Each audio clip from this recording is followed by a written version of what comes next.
E aí pessoal, tudo bem com vocês? O meu nome é Aldrin Carvalho, esse aqui é o meu canal, que é o canal do Aldrin, e hoje a gente vai continuar com a resenha da história da filosofia do Giovanni Reale e do Dario Antisser, para variar. Bem, nós falamos dos sofistas mais famosos nos últimos vídeos, e hoje a gente vai falar sobre duas das outras correntes que ainda faltam mencionar aqui na nossa série. Hoje falaremos um pouco dos sofistas erísticos e dos sofistas políticos. Bem, com esse abandono, num certo grau, da ideia de verdade absoluta, promovido pelos sofistas anteriores, que já vimos nos outros vídeos, foi surgindo algo que ficou conhecido depois como erística, que é exatamente a arte de argumentar pela própria argumentação. É ter a própria discussão como um fim em si mesmo e não em vista de um fim, que seria alcançar a verdade, exatamente porque essa verdade não existe para os sofistas como um todo. E segundo Reale, esses filósofos erísticos, esses sofistas erísticos, eles vão usar de hábeis jogos de conceito construídos com termos que, em virtude de sua polivalência semântica, ou seja, em virtude de todos os significados que ela pode adquirir, significados diferentes, levavam o ouvinte sempre a uma posição de checkmate. E ele até menciona aqui o diálogo Eu Te Demo, que eu coincidentemente mencionei no último vídeo. E, bem, para quem não viu, eu recomendo que vá lá ver. E para quem não viu, um breve resumo. Eu usei de exemplo a postura de Sócrates, altamente influenciada por Pródico, para poder ilustrar o que eu estava falando. E aqui ele está falando agora exatamente dos opositores, daqueles que estavam do lado contrário ao de Sócrates, que era Dionisodoro e Eutidemo, que dá nome ao diálogo. E, bem, no último vídeo eu menciono algumas das confusões que eles tentam fazer. Tentam dizer que o pai de Sócrates não é pai de Sócrates, ou que é pai em sentido absoluto, é pai de tudo, é pai dos animais também. Tem várias confusões, eu recomendo muito que vocês leiam. E quem quiser ouvir melhor um pouco sobre isso, dê uma olhada também no último vídeo, em que eu menciono bem essa confusão que acontece nesse diálogo. E quando você se depara com uma discussão dessa, você vê o quão nociva essa postura pode ser. Você vê que todos em volta estão admirando e estão tendo aquelas pessoas como sábias, exatamente porque elas têm uma resposta imediata para tudo. Apesar de quando você for analisar logicamente, for parar para pensar um pouquinho no que está sendo dito, estão sendo ditas coisas extremamente absurdas e contraditórias, das quais eles partem e para onde eles vão. Então existem vários problemas nessas argumentações, como ele bem disse aqui. Existem palavras sendo tomadas em mais de um sentido, tomadas fazendo referência a objetos diferentes, e tudo isso faz uma grande confusão que admira os espectadores e dá a eles, de alguma forma, a eles, os sofistas que estão usando, um tom de superioridade, um tom de autoridade intelectual. E é esse tipo de raciocínio que o Reale vai dizer aqui que nós chamamos sofismas. Sofisma é exatamente esse raciocínio que não é logicamente correto, é um raciocínio que comporta vários problemas dentro de si mesmo, mas ele tem uma aparência de verdade muito forte. E isso existe na história da humanidade até hoje, evidentemente. Claro, você aí já deve ter pensado naquele político que você não gosta, ou naquela pessoa com quem você ama discutir na internet, enfim.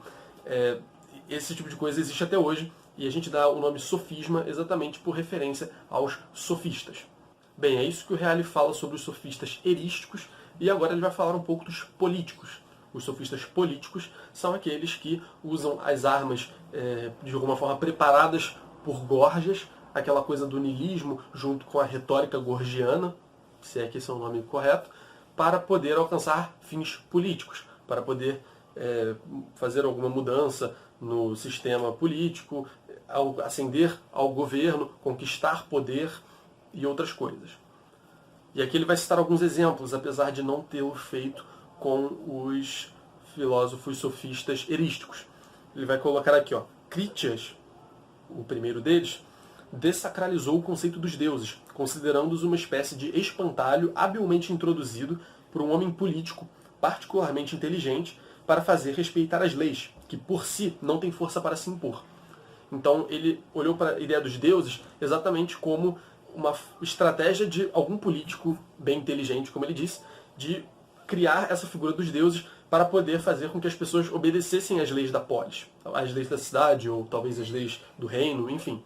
Porque uma vez que os deuses eles têm essa personalidade que julga, eles comportam essa ideia do juiz, daquele que está observando em todo lugar, a lei se impõe com muito mais força. Porque ainda que o governante não consiga atingir uma determinada área, ele não consiga estar constantemente vigilando os seus súditos, os seus cidadãos, enfim, os deuses teoricamente conseguem. Então as pessoas ficam com medo mais por causa dos deuses do que por causa do governante. E isso acaba corroborando para qualquer iniciativa que o governante vai colocar no Estado, na polis, nas leis.